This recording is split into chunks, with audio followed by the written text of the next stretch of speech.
Hello, Rush back here again, and this is Model 42 Tips and Tricks, episode number 4, I believe. Now, I'm talking about 3 things here that I believe are not discussed at all within the YouTube community, and I think these are 3 of the most important areas, to be honest, of just the basics of improving. The first one is button layout. Button layout is defined, in my eyes, as either default or tactical. I'm talking about Xbox 360 here, but I'm sure it's the same for PS3. Now, the only differences between tactical and default are either and the crouch / prone button and the knifing button or the melee button are switched. And on the default, to knife you just press in the right thumbstick, and to crouch / prone you have to press or hold the B button. And on tactical, the B button is now knife, and the clicking in the right thumbstick is now to go prone. Now this is brilliant because it is impossible or incredibly difficult to prone very quickly and shoot someone, i.e. that is drop shotting, i.e. so basically someone comes up to you, drop to the floor. It's really difficult to hold B and shoot at the same time while aiming. So that's why tactical is used, and this is my biggest tip. So use tactical layout if you can. So the second one here is sensitivity, and as you can tell, I'm using 1 sensitivity there and I'm failing, and using 10 sensitivity you can't control it, or the vast majority of people can't control 10 sensitivity. So choosing the right sensitivity for you is completely preference. Don't listen to any YouTube commentator saying this is the best one or this is the best one.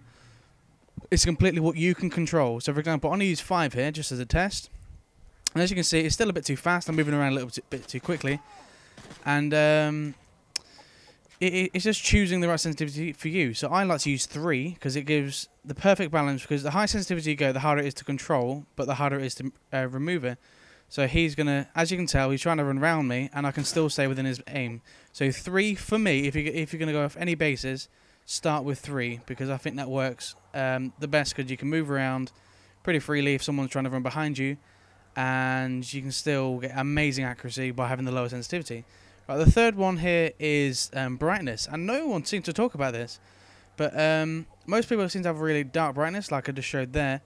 And when you have a dark brightness, you can't see in the corners, and having a super high brightness is exactly the same. If I didn't see his red name there, I wouldn't really see him. And even though this game should be at about half, I recommend going for about 3/4, maybe even a little more.